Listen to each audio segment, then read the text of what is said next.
Bismillah. Assalamualaikum warahmatullahi wabarakatuh.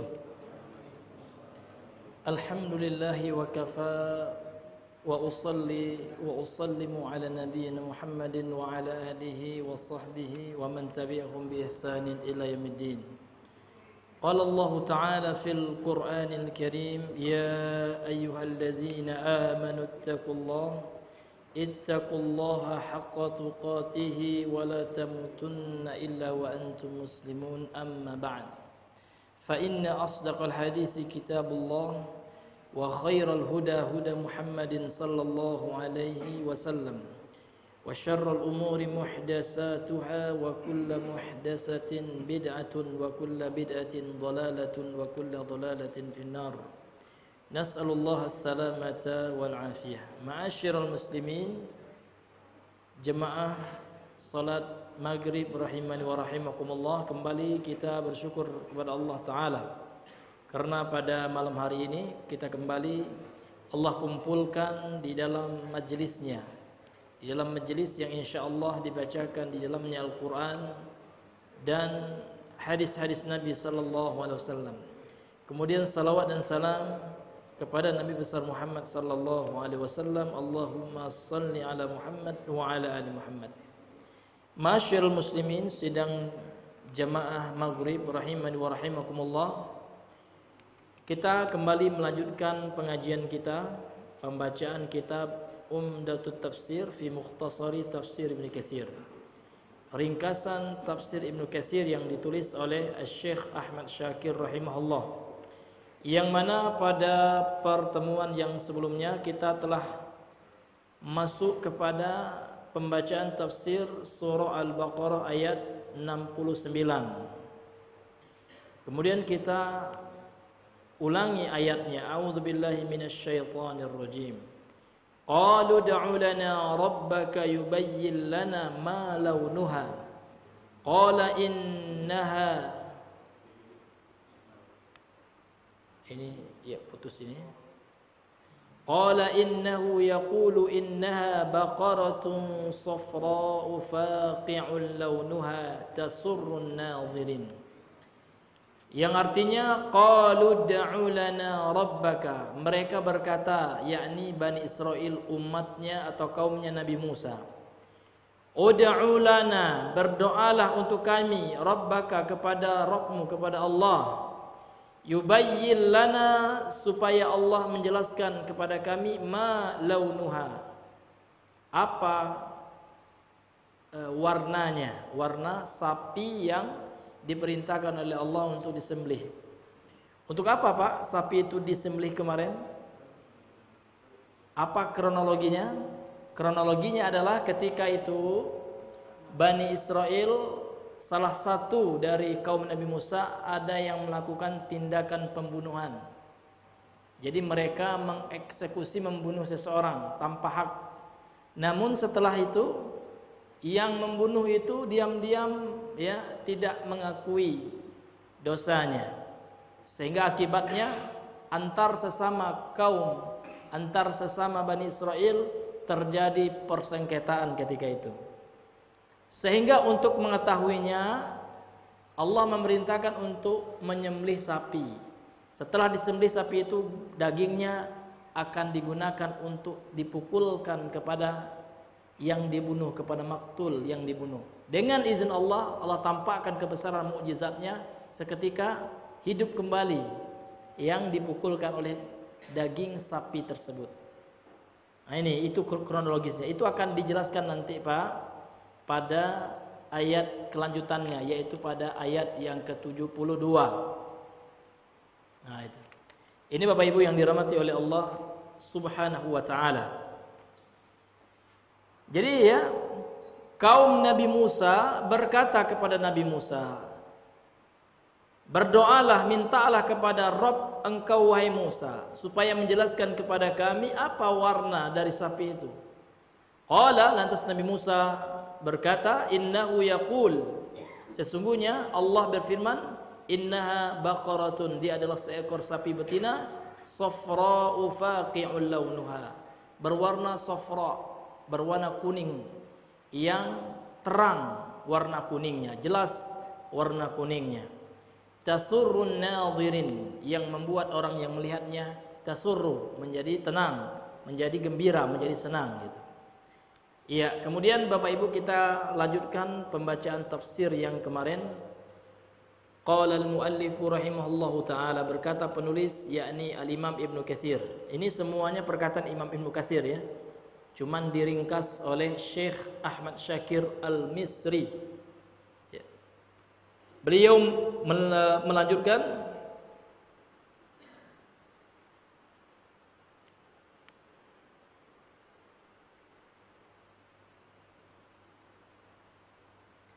safra'u ya. Di sini dikatakan innaha baqaratun safra'u, sesungguhnya dia adalah sapi yang berwarna kuning. Ai launuha asfaru, yaitu warnanya berwarna asfar, berwarna kuning. Itu ya tafsir dari ulama yang pertama. Ini disebutkan oleh Imam Ibnu Katsir ini, launuha asfar. Kemudian beliau membawakan penjelasan ulama-ulama yang lain. Wa anil Hasani, kalau dikatakan Al-Hasan dalam tafsir Ibnu Katsir maka dia adalah Al-Hasanu Al-Basri, Al-Hasan Al-Basri, Al-Imam Al-Hasan Al-Basri. Berkata Al-Hasan, sauda'u syadidus sawadi. Dia berwarna hitam. Jadi sofro di sini hitam katanya. Dan sangat pekat warna hitamnya, syadidatus sawad. Namun langsung dikomentari oleh Imam Ibnu Katsir pendapat daripada Imam Al-Hasan Al-Basri ini, wa hadza gharibun. Ini adalah pendapat yang asing, artinya pendapat yang kurang cocok, kurang tepat. Was sahihu al-awwalu. Pendapat yang sahih, yang benar adalah yang pertama, yaitu apa Bang? Kuning. Karena secara zahir ayat seperti itu, dikatakan safra. Safra itu ya bentuk dari makna asfar gitu ya. Dia bentuk muannasnya safra'u ya. Kalau asfaru bentuk muzakkar kan dalam bahasa Arab, untuk sifat perempuan.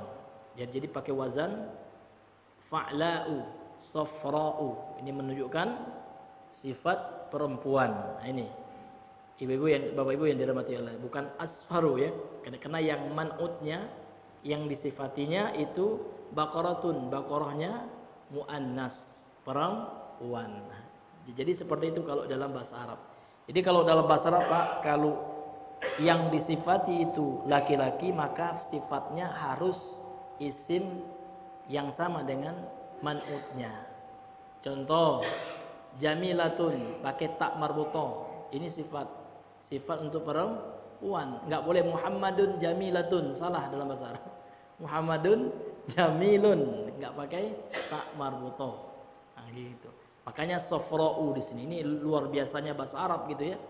Baqaratun safra'u, karena safra sebagai na'at atau sifat dari baqaratun. Ini luar biasanya bahasa Arab ya. Karena memang bahasa Arab ini diambil dari Al-Quran. Jadi kalau seandainya bahasa Arab ada yang bertentangan dengan Al-Quran, berarti kaidahnya yang harus diluruskan. Karena seluruh kaidah gramatika bahasa Arab itu sumbernya apa? Al-Quran. Nggak boleh dibalik. Saya pernah lihat video Pak, ada seorang misionaris ya, orang kafir belajar Islam, bahasa Arabnya dia jurusan bahasa Arab pula, orang-orang kafir, debat dengan Zakir Naik. Ya, katanya di dalam Al-Quran itu ada beberapa yang menyalahi kaidah bahasa Arab Al-Quran itu. Maka dijelaskan oleh Zakir Naik ya. Yang menjadi acuan dari kaidah bahasa Arab itu Al-Quran. Jadi kalau seandainya ada kekeliruan, jangan Al-Qurannya yang disalahkan gitu. Sama dengan kita memakai peci, yang menjadi acuan memakai peci kepala, bukan pecinya. Jadi kalau seandainya pecinya kekecilan, jangan kepala kita yang kita kecilkan ya, yang kita operasi dulu ya, mengikuti peci, enggak. Namun pecinya yang disesuaikan dengan ukuran kepala. Demikian juga Al-Quran dan kaidah bahasa Arab. Seandainya ada kaidah bahasa Arab yang bertentangan dengan Al-Qur'an, maka kaidahnya yang disesuaikan. Nah, ini Bapak Ibu yang dirahmati oleh Allah Subhanahu wa taala. Kemudian beliau berkata, walihada akkada safrataha, dan oleh sebab itu ya Allah mempertegas ya warna kuning ini, kuningnya warna ini, akkada, Allah pertegas, Allah pertegas ya dengan firman-Nya, bi annahu faqi'ul launuha, ay safiyatul laun, bersih ya, safi, bersih warna kuningnya gitu. Ini hadirin yang dimuliakan oleh Allah Subhanahu wa taala. Kemudian wa qauluhu, kemudian firman Allah Subhanahu wa taala ini dalam ayat yang selanjutnya, ini ayat yang ke-80 tadi Afan 69, ini ayat yang ke-70 ya. Qalu da'u lana rabbaka yubayyin lana ma hi innal baqara tashabaha alaina wa inna insyaallahu lamuhtadun. Ini ayat yang selanjutnya. Berkata lagi Bani Israel, qalu da'u lana, mereka berkata ya, berdoalah kepada Rabbmu wahai Musa ya, yubayyin lana ma hiya, supaya menjelaskan kepada kami apa ya jenis ya daripada sapi tersebut ya. Innal baqara tashabaha alaina, sesungguhnya sapi tersebut masih tashabaha alaina, masih samar atas kami, masih belum jelas, kata Bani Israel. Memang warnanya kuning ya, namun masih belum jelas sifat yang lainnya.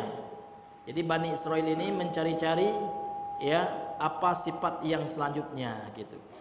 Wa inna insyaallahu lamuhtadun, dan kami insyaallah akan mendapatkan keterangan ya, mendapatkan petunjuk dari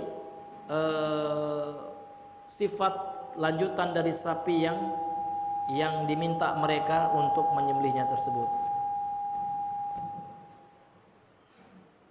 Kemudian Bapak Ibu yang dirahmati oleh Allah Subhanahu wa taala, berkata Al-Imam Ibnu Katsir di sini, wa qauluhu, dan firman-Nya Allah, innal baqara tashabaha alaina, sesungguhnya sapi tersebut tashabaha alaina, masih samar atas kami.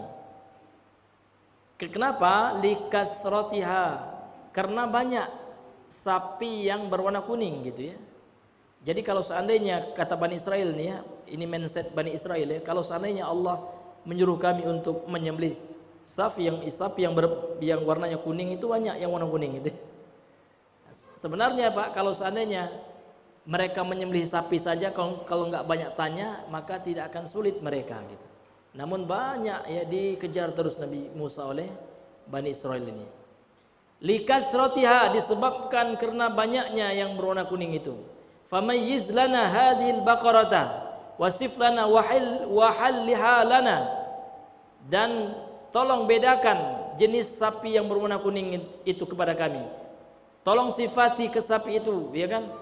Kemudian tolong pilih untuk kami jenis sapi tersebut, kata Bani Israel. Wa inna insyaallah, dan kami jika Allah menghendaki, iza bayyantaha lana, kalau seandainya engkau wahai Musa, engkau jelaskan sifat sapi tersebut kepada kami, la muhtadun, tentu kami akan ya mendapatkan petunjuk ilaiha, kepada sapi tersebut. Jadi kalau seandainya dijelaskan lagi yang mana yang kuning yang mana gitu kan, maka insya Allah kami lebih ya akan semangat untuk mencarinya dan menyembelihnya gitu. Sebenarnya itu alasan lagi Pak ya, alasan Bani Israel. Sebenarnya mereka tidak mau ya menyembelihnya karena mereka khawatir nanti terbuka rahasia mereka siapa yang menjadi pembunuh, yang membunuh salah satu dari anggota Bani Israel tersebut. Nah, ini Bapak Ibu yang dirahmati oleh Allah Ta'ala. Wa an Abi Hurairah radhiyallahu anhu qala, kemudian Al-Imam Ibnu Katsir membawakan riwayat yang diriwayatkan oleh Ibnu Abi Hatim ya, yang ini adalah lafaz dari beliau. Kemudian juga hadis ini diriwayatkan juga oleh Al-Imam Ibnu Mardawai. Namun Imam Ibnu Katsir sendiri mengatakan wa hadza hadisun gharibun min hadzal wajh, dan hadis ini adalah hadis yang asing. Kalau dikatakan gharib ya, besar kemungkinan mengarah kepada dhaif. Ya, besar kemungkinan. Sebagaimana istilahnya Imam At-Tirmidzi kalau beliau mengatakan hadzal hadisu gharibun misalkan, atau hadza hadisun gharibun. Ini adalah hadis yang gharib, yang asing, maka besar kemungkinan 90% mengarah kepada lemahnya riwayat tersebut ya. Ini Imam Ibnu Katsir sendiri langsung ya mengomentari hadis ini, langsung menghukumi hadis ini. Ini adalah hadis yang asing min hadzal wajhi, dari jalan ini, dari sisi ini gitu, dari periwayatan ini. Kemudian beliau membawakan hadisnya, qala Rasulullah sallallahu alaihi wasallam, telah bersabda Nabi sallallahu alaihi wasallam, laula anna bani Israil qalu, kalau seandainya Bani Israel tidak mengucapkan wa inna insyaallahu lamuhtadun lama u'tu walakin istasnau ya. Mereka tidak akan diberikan sapi itu. Ya, tidak akan diberikan perintah untuk kembali mencarinya gitu ya. Artinya mereka akan terbebaskan dari perintah untuk menyembelih sapi itu, Pak. Kalau seandainya mereka tidak mengucapkan ya wa inna insyaallahu lamuhtadun. Karena ucapan ini, dan kami sesungguhnya dengan izin Allah akan mendapatkan petunjuk kalau seandainya engkau bertanya kepada Allah tentang bagaimana sifat kelanjutan dari sapi itu. Maka kami akan bersemangat untuk mencarinya, lantas kemudian menyembelihnya. Jadi dalam hadis ini dikatakan oleh Rasulullah, kalau seandainya ya Bani Israel tidak mengucapkan ini wa inna insyaallahu lamuhtadun lama u'tu, maka mereka tidak akan diberikan perintah untuk menyembelih sapi. Walakin akan tetapi mereka dikecualikan ya. Tetap diperintahkan untuk mencarinya karena mereka sudah banyak tanya. Ya, wajib ya mencari sapi tersebut untuk disembelih. Warawahu Ibnu Abi Hatimin. Ini riwayat telah diriwayatkan oleh Ibnu Abi Hatim. Walafzulahu, dan lafaznya dari Ibnu Abi Hatim, darinya ya, miliknya. Kemudian hadis ini juga diriwayatkan oleh ya Ibnu Mardawai. Kemudian Imam Ibnu Katsir mengatakan hadis ini adalah hadis yang gharib dari sisi ini. Wa ahsanu ahwalihi ayyakuna min kalami Abi Hurairah. Dan yang paling ya bagus dari kondisi hadis ini, kedudukan hadis ini ya, bahwasanya hadis ini adalah mauquf. Mauquf itu Pak bukan dari perkataan Nabi, namun mauquf adalah dari perkataan sahabat. Jadi kalau Bapak pernah dengar istilah hadis mauquf ya, hadis marfu', hadis maqtu', itu kalau hadis marfu' itu disandarkan kepada Nabi. Jadi Nabi yang berkata, kalau itu hadis yang sifatnya qauli, perkataan, atau Nabi yang melakukan kalau sifatnya fi'li, ya seperti itu. Tapi kalau mauquf itu lebih kepada perbuatan atau perkataan sahabat. Jadi lebih tepatnya ini hadis adalah mauquf. Dalam ilmu usul fikih ya, dasarnya atau hukum asal dari hadis mauquf itu tidak bisa dijadikan hujjah. Ini Pak, ini disepakati dalam ilmu usul fikih oleh para ulama usul ketika mereka akan membuat suatu hukum, istinbat suatu hukum dalam fikih ya. Hukum asal dari hadis mauquf, perkataan sahabat itu tidak bisa dijadikan hujah.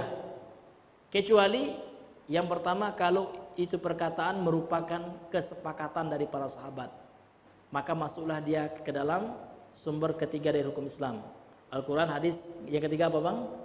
Ijma'. Kalau ijma'us sahabah, kesepakatan para sahabat, ini dalil ya. Ini adalah dalil dalam agama kita. Kemudian yang kedua, kalau hadis mauquf tersebut berbicara tentang perkara gaib, seperti menjelaskan tentang sifat-sifat Allah, ya kan? Atau berbicara tentang surga dan neraka, berbicara tentang perkara-perkara akhir zaman, perkara gaib yang tidak bisa diindra oleh kita, dilihat dengan panca indera, maka ulama mengatakan ini hadis mauquf, namun yuhkamu bil marfu', namun dihukumi sebagai hadis marfu'. Itu yang kedua, hadis mauquf bisa jadi dalil. Kalau perkara gaib bisa. Karena sahabat tidak akan mengucapkan perkara-perkara gaib melalui akal mereka, tidak. Melainkan mereka pelajari dari Rasul SAW. Kemudian yang ketiga, kalau hadis mauquf itu sebagai bentuk tafsir dari Al-Quran, nah, itu bisa dijadikan hujah. Dia naik derajatnya. Memang dia mauquf, dasarnya asalnya dia adalah hadis mauquf, namun dihukumi sebagai hadis marfu, sehingga bisa dijadikan sebagai hujjah. Ini Bapak Ibu yang dirahmati oleh Allah Subhanahu wa taala. Kalau secara sanad ya, dia telah memenuhi persyaratan hadis yang sahih, seperti itu. Baik Bapak Ibu, kemudian kita lanjutkan. Allah Subhanahu wa taala berfirman dalam ayat yang selanjutnya, yakni dalam ayat yang ke-71. A'udzubillahi minasyaitonir rajim. Qala innahu yaqulu innaha baqaratun la dhalulun tusirul arda wa la tasqil hars. Wa la tasqil harsa musallamatun la syiyata fiha.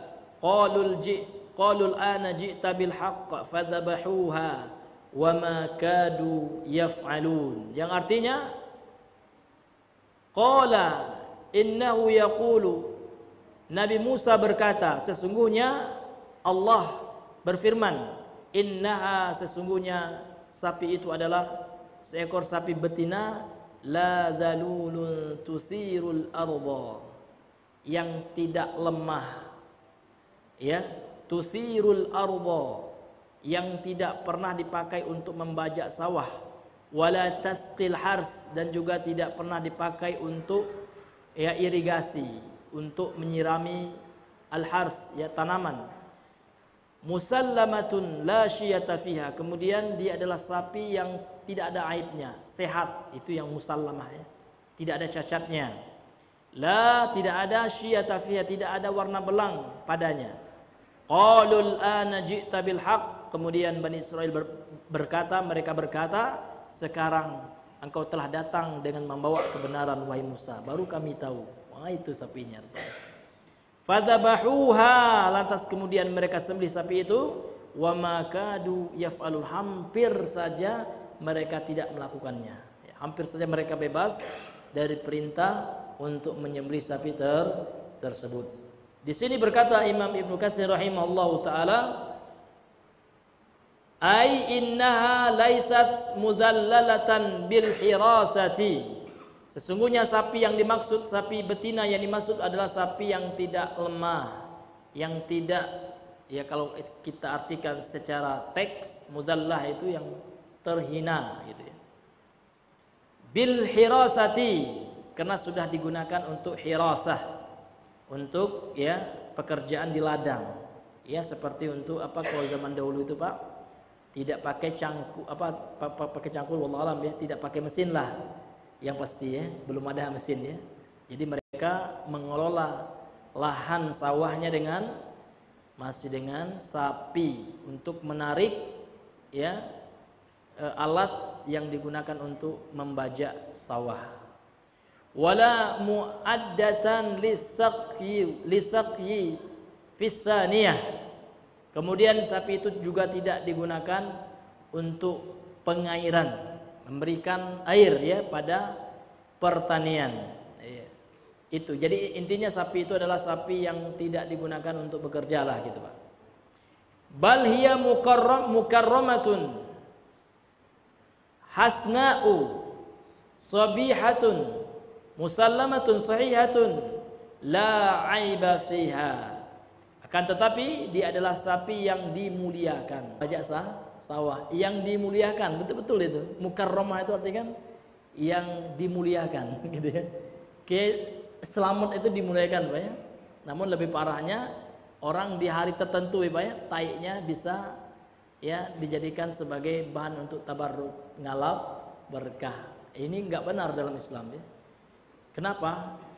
Karena tabarruk itu ibadah. Maka ibadah mestilah harus ada contohnya dari agama kita. Ya, dan ini juga mengarah kepada praktek kesyirikan karena menganggap suatu hal yang luar biasa, suatu hal yang keramat terhadap sapi tersebut. Di dalam Islam nggak ada yang keramat, Pak. Hajar Aswad disebutkan dalam hadis yang sahih berasal dari batu dari surga itu. Hajar Aswad itu. Dulu namanya Hajar Abyad ya. Dulu batunya berwarna putih. Ini disebutkan dalam hadis sahih, Pak ya. Namun karena dosa anak Adam berubah menjadi hitam. Apa yang dilakukan oleh Umar bin Khattab Pak, ketika mencium Hajar Aswad? Diriwayatkan ini perkataan beliau memang mauquf, namun disepakati oleh sahabat, nggak ada sahabat yang menyalahi perkataan beliau, ya kan? Dan diriwayatkan oleh Imam Al-Bukhari itu ya, perkataan daripada Umar bin Khattab ketika mencium Hajar Aswad. Apa kata beliau, Pak? Ya kan? Innani la'alamu annaki hajarun. Sesungguhnya aku ini tahu engkau hanya hajar saja, hanya batu saja. La tanfa'u wa la tadur. Lihat Pak ya. Wahai Hajar Aswad, sesungguhnya engkau batu saja, engkau tidak bisa memberikan manfaat dan tidak bisa juga mendatangkan kemudaratan. Engkau hanya batu saja. Tidak ada yang sakti-sakti, enggak ada yang keramat. Laula, ya kan? Ra'aitu Rasulullah sallallahu alaihi wasallam yuqabbiluki ma qabbaltuki. Kalau bukan karena aku pernah melihat Rasul menciummu wahai Hajar Aswad, maka sungguh aku tidak akan pernah mencium gitu ya. Karena enggak ada manfaatnya itu batu. Karena batu itu tidak ada khasiat-khasiatnya, Pak. Enggak ada yang namanya batu itu khasiat, enggak ada. Ya, enggak ada kesaktiannya, enggak ada. Yang sakti itu Allah. Yang memberikan khasiat itu Allah Subhanahu wa taala. Sehingga ya, praktek-praktek barang-barang antik itu dalam Islam tidak ada. Ya, keris sakti, batu bertuah, banyak apa ya? Kalau di daerah kami Pak di Sumbar itu namanya mantiko ya. Kalau kita dapat mantiko ayam, ini batu yang berasal dari tubuh ayam katanya. Nah, dibuatkan cincin. Ya, matanya itu mata mantiko ayam. Nah, ini apa gunanya? Nah, ini untuk ya penglarisan. Ya, kalau dia adalah seorang pedagang atau bagi orang yang jobless, yang pengangguran Pak ya, dia sebagai ikhtiar untuk mendapatkan pekerjaan katanya. Nah, ini semuanya adalah kesyirikan. Yang lebih parah lagi Pak, pas Pak nampak batu. Nah, itu mantiko juga, kata orang Minang mantiko ciri. Ya. Nauzubillahi min zalik. Ada tuh Pak ya, istilah-istilah yang seperti itu. Itu enggak ada ya. Kalau bahasa Indonesianya mantiko itu mustika, gitu ya. Iya. Kalau bahasa Minang mantiko ya. Enggak ada itu Pak ya. Mustika ular lah, mustika inilah enggak ada. Itu hanyalah sekedar batu saja. Kalau untuk hiasan boleh Pak. Ya ini apa hukumnya kalau kita pakai batu hiasan? Boleh, tanpa kita ada keyakinan terhadap batu tersebut. Jangan kalah kita dengan orang kafir. Orang kafir udah tahu itu enggak benar, itu mitos katanya. Myths ya. Mitos ya. Masa orang Islam ya masih percaya dengan mitos-mitos yang seperti itu? Tidak bisa dibuktikan secara ilmu dunia, ya kan? Para ilmuwan tidak bisa, tidak ada penelitian akan khasiat batu itu. Kemudian secara agama itu juga haram, bahkan syirik, karena termasuk praktek kesyirikan karena menjadikannya sebagai zimat. Dan zimat dalam Islam itu adalah bentuk kesyirikan. Ini Bapak Ibu yang dirahmati oleh Allah Subhanahu wa taala. Kita kembali kepada pembahasan kita nih ya. Jadi sapinya itu adalah sapi yang dimuliakan. Kemudian sapi yang bagus, enggak cacat. Hasna'u, tidak cacat ya, bagus dia. Rupanya menawan. Sabihatun itu muda, tidak terlalu tua gitu. Musallamatun sahihatun, kemudian dia ya sehat. Sahihah sama, sehat juga. La aiba fiha, tidak ada cacat pada sapi tersebut. Kemudian di antara sifatnya juga adalah la syiyata fiha, ay laisa fiha launun ghaira launiha. Dia tidak ada warna selain warnanya. Artinya nggak ada warna lain, nggak belang dia gitu ya. Kalau bahasa kita belang. Jadi dia warna kuning polos, tidak ada warna hitam ya atau warna merah, tidak. Itu yang dimaksud dengan firman Allah syiyata. Syiyata itu artinya nggak ada warna lain selain warnanya, atau dia tidak belang. Ini Bapak Ibu yang dirahmati oleh Allah Subhanahu wa taala. Kemudian Allah berfirman, qalul ana ji'ta bil haqq. Bani Israel mereka berkata, sekarang wahai Musa, engkau telah datang dengan kebenaran, artinya engkau telah menjelaskan kebenaran tersebut. Qala Qatadah, berkata Qatadah, Al-Imam Qatadah rahimahullah berkata, al-ana bayyanta lana. Sekarang engkau telah menjelaskan tentang sapi itu kepada kami, wahai Musa. Ini Bapak Ibu yang dirahmati oleh Allah Subhanahu wa taala.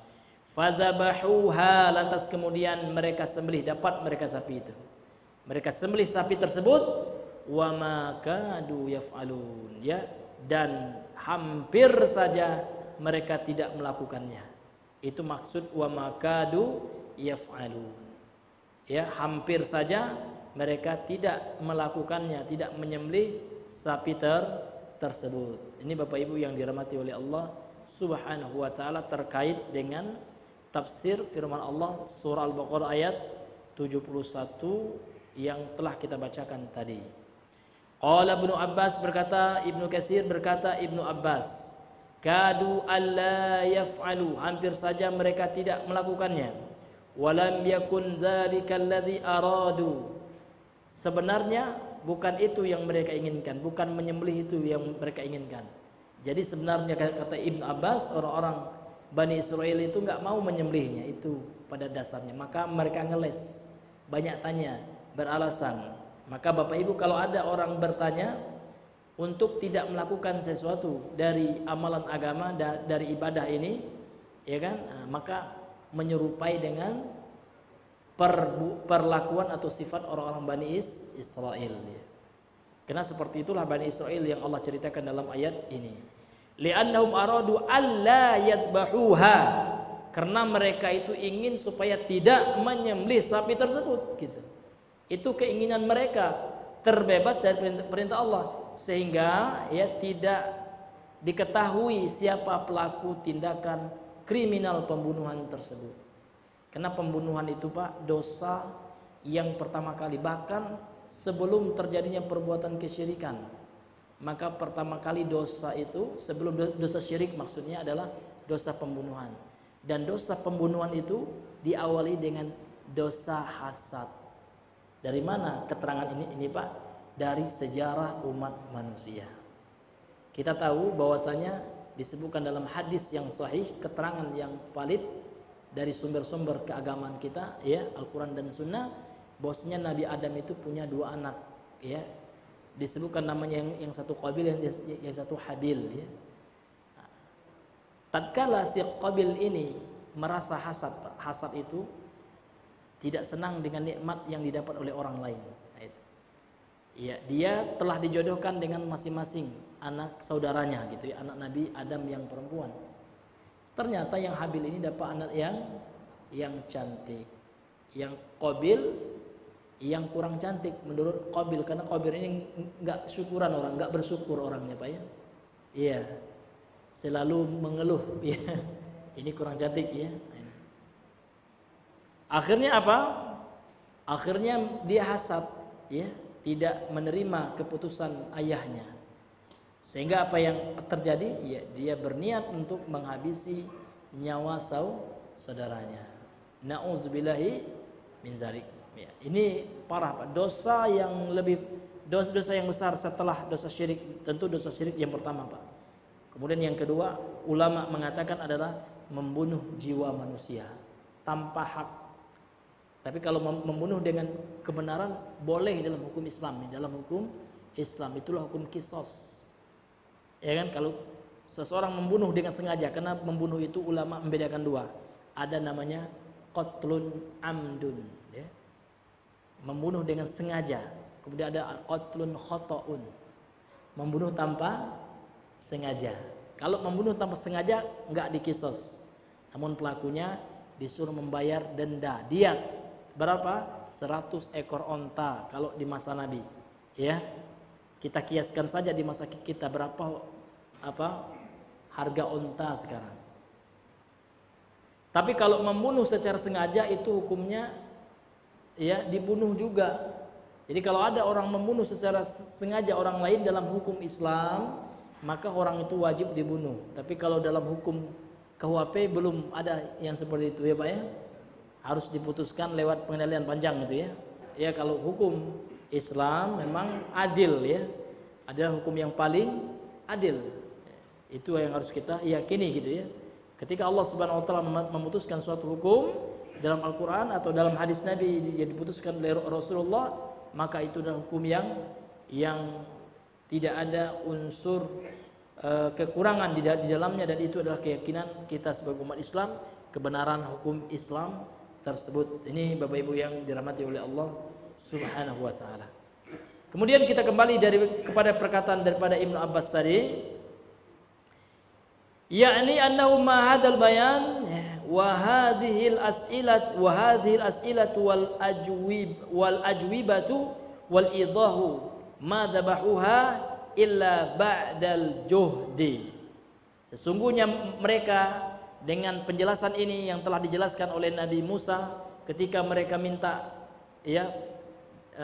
tahu bagaimana sifat, ketika mereka bertanya ingin tahu bagaimana jenis kriteria sapi itu, dengan pertanyaan-pertanyaan dan jawaban-jawaban dan penjelasan yang ada, maka sebenarnya mereka tidak menyembelihnya, belum menyembelihnya gitu ya, illa kecuali ba'dal juhdi, setelah usaha yang begitu besar dari Nabi Musa menjelaskan kepada mereka Bani Israel tentang sifat sapi itu, baru setelah itu mereka menyembelihnya. Kalau seandainya mereka nggak banyak tanya Pak, ya barangkali sapi apapun ya, sembarang sapi saja. Tapi karena mereka sudah nanya duluan Pak, maka semakin berat ya usaha mereka, ya juhud mereka semakin berat. Tapi kalau seandainya mereka sami'na wa ata'na saja dengan perintah Allah, tentu tidak akan memberatkan mereka. Ini yang disebutkan oleh Al-Imam Ibnu Katsir rahimahullahu ta'ala. Wa fi hadza zammun lahum, dan ini adalah bentuk celaan Allah untuk mereka. Ini bentuk celaan Allah Pak ya. Bahkan Allah juga ingin mencela mereka gitu ya. Karena mereka tidak langsung bersegera melaksanakan apa yang diperintahkan oleh Allah. Sehingga mereka tidak sulit untuk mencari apa warna sapinya, apa kriteria sapinya, apakah sudah pernah dibajak atau belum, ya kan? Tidak akan sesulit itu, ya. Kalau seandainya mereka di awal-awal perintah Allah langsung, ya, otomatis melaksanakan perintah Allah Subhanahu wa taala. Dari ayat ini Pak, kita ambil pelajaran bahwasanya kalau seandainya Allah memerintahkan kita tentang suatu hal atau melarang kita dari suatu hal, maka seharusnya kita jangan banyak nanya lagi kalau sudah jelas perintah itu. Karena kalau seandainya kita tanya lagi, dikhawatirkan dalam hati kita ada keinginan untuk tidak ingin melakukan perintah itu, sehingga kita akan menyerupai karakter dan sifat orang Yahudi Bani Israel yang disebutkan oleh Allah Subhanahu wa taala dalam ayat ini. Karena orang-orang yang beriman itu sifat mereka adalah apabila Allah perintahkan kepada sesuatu mereka mengucapkan sami'na wa ata'na. Kami dengar dan kami taat. Kalau orang Yahudi enggak, sami'na wa asayna. Kami dengar namun kami enggak taat ya, kami durhakai gitu. Kami maksiati. Maka kita sebagai orang yang beriman tidak seperti itu. Contoh Pak, ya kalau seandainya Allah Subhanahu wa taala dalam Al-Quran dan hadis Nabi SAW telah menjelaskan juga contoh ini Pak ya. Nabi mengatakan dalam hadis yang sahih bahwasanya akan ada orang yang akan menghalalkan musik ya. Jangan kita tanya lagi musik yang seperti apa gitu ya. Ini dikhawatirkan menyerupai orang Yahudi. Kan musik Islami Pak gitu. Sejak kapan musik masuk Islam? Iya kan? Iya. Nah, ini hadirin yang dimuliakan oleh Allah. Kenapa? Untuk apa kita musik itu? Untuk apa, Pak? Coba kita tanya. Untuk hiburan, Pak Ustadz. Masya Allah. Apakah Al-Quran gak cukup, Pak? Bukankah ya Allah Subhanahu Wa Taala mengatakan, ala bidzikrillahi tatmainnul qulub. Ketahuilah, kata Allah, sesungguhnya dengan mengingat Allah, zikir yang paling utama, afdalu zikri. Zikir yang paling pertama Rasul mengatakan adalah baca Al-Quran. Ya, kalau seandainya hati kita tidak terhibur dengan Al-Quran, maka hati kita yang berpenyakit. Maka hati kita akan mencari hiburan-hiburan yang haram. Ya Pak ya. Ada juga Pak, ya saya pernah mendengar Pak, na'udzubillah min zalik ya. Mu'alaf ya, jadi ustadz. Dia mengatakan, oh game itu nggak apa-apa, game online. Ya Allah ya. Seolah dia hebat, sudah menjadi mufti ahli fatwa. Ya, maka ini menyesatkan Pak. Kenapa? Karena sifat orang yang beriman itu alladzina hum anil lagwi mu'ridun. Kalau orang itu benar-benar dia beriman Pak, dia akan berpaling daripada perbuatan sia-sia. Banyak anak-anak kita sekarang Pak disia-siakan waktu mereka oleh game-game itu. Ya. Dan game itu banyak perkara haram di dalamnya. Yang pertama melalaikan, itu sudah jelas itu. Yang kedua membuat candu. Iya, anak akan mencandu Pak. Bahkan ada orang kafir, dokter saya lupa saya Pak kan. Orang yang kecanduan game itu Pak, ada di otaknya itu ada hormon yang lupa saya Pak ya. Ya dia pokoknya seorang ilmuwan, dia bukan orang Islam. Ya kan? Bahkan beliau mengatakan orang non muslim ini, orang yang terkena kecanduan game itu ada memang ketika dia bermain game ada hormon di otaknya ini yang keluar gitu apa, dan ini akan candu Pak. Bahkan lebih candu lagi game itu daripada narkoba gitu. Kalau orang yang sudah kecanduan game ini lebih parah daripada kecanduan narkoba. Maka orang tua mesti mampu bagaimana mengarahkan anak kita jangan sampai terpengaruh oleh game ini. Sehingga para ulama berfatwa seperti Syekh ya Sulaiman Ar-Ruhaili.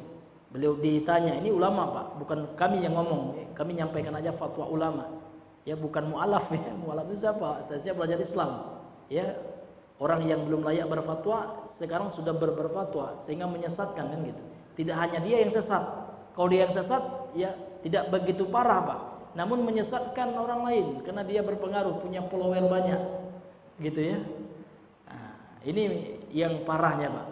Jadi game-game online yang ada sekarang seperti game yang ada nembak-nembak yang mengajarkan kekerasan, bahkan MUI saja Pak ini sudah mengeluarkan fatwa kalau ada game online sekarang yang unsur-unsurnya ya ada kekerasan di dalamnya, mengajarkan kekerasan ya, ini diharamkan. Masih banyak hal-hal yang positif yang bisa dilakukan oleh anak-anak muda kita. Bagaimana sekarang anak muda kita ciptakan anak muda yang Qur'ani ya. Berapa banyak Al-Quran yang belum kita hafal Pak.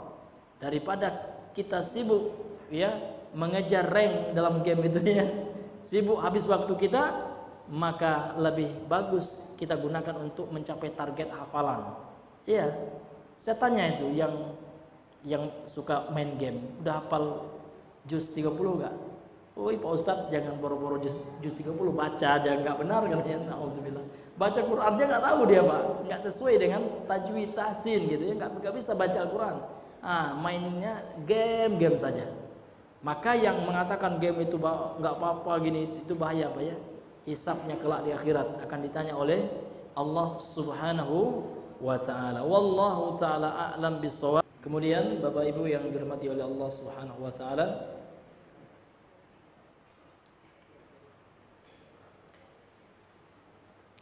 berkata Imam Ibn Abbas, kelanjutan daripada perkataan beliau yang telah kita bacakan tadi, bahwasanya tujuan daripada Bani Israel itu adalah untuk terhindar dari perintah menyembelih itu. Mereka nggak mau. Namun setelah ya mereka bertanya, mengejar-ngejar Nabi Musa dengan pertanyaan-pertanyaan, dan semua pertanyaannya dijawab oleh Allah gitu ya. Sehingga mereka tidak bisa ya keluar untuk tidak melakukan apa yang diperintahkan oleh Allah dari menyembelih sapi tersebut.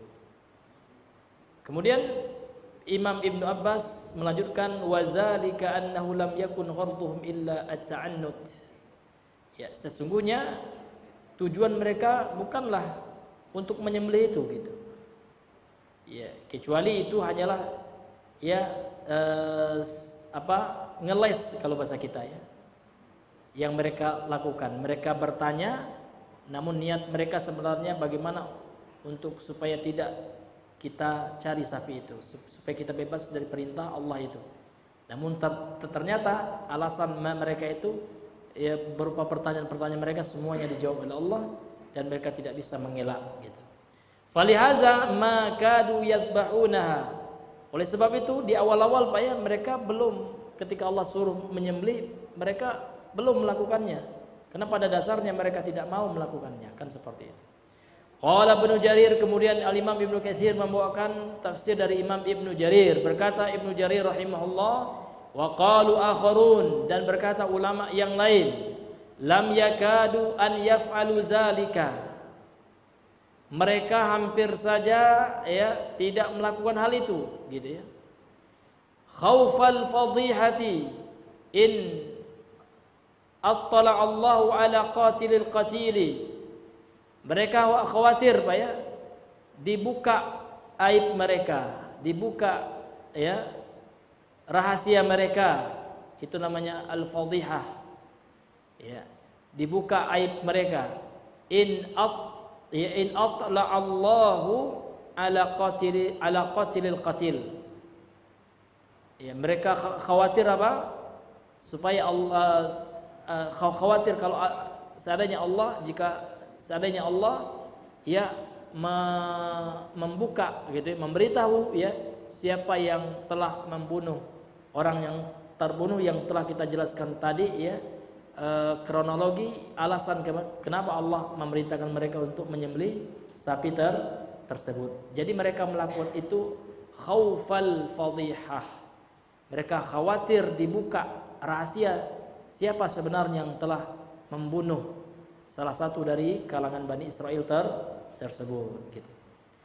Alladzi ikhtasamu fihi, yang mana mereka itu ya berselisih di dalamnya tentang siapa sebenarnya yang membunuh gitu.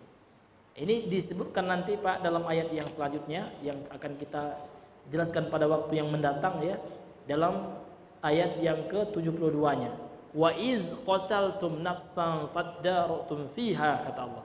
Dan ingatlah wahai Bani Israel ketika kalian membunuh seseorang dan kalian ya faddaratum itu maknanya ikhtalaftum, ketika kalian berbeda pendapat di dalamnya tentang siapa yang membunuh ya orang tersebut, tentang siapa pelaku pembunuhan tersebut. Maka untuk itu ya, untuk menyingkap siapa pelaku pembunuhan itu, dengan cara mukjizat Allah tampakkan kebesarannya. Dengan cara apa Pak? Ya, dengan cara memukulkan daging sapi tersebut kepada mayit atau korban yang dibunuh tersebut. Ini Bapak Ibu yang dirahmati oleh Allah. Jadi orang-orang Bani Israil ini Pak tidak mau melakukan itu, khawatir ya ditampakkan oleh Allah tentang siapa pelaku pembunuhan tersebut ya. Walam yasnadhu an ahadin, karena dia ya Bani Israil ini tidak menyandarkan tentang seorang pun, artinya belum diketahui ya siapa pelakunya gitu. Tsumma ikhtara anna shawaba fi zalika annahum lam yakadu yaf'alu zalika la'alla samanaha walil fadihati wa fi hadha nadharun balis shawabu wallahu a'lam ma taqaddama an Ibni Abbasin wa ala ma wajjahnahu wa billahi taufiqu ya. Kemudian Imam Ibnu Katsir mengatakan summa ikhtara, kemudian ya yang dipilih sebagai pendapat yang benar adalah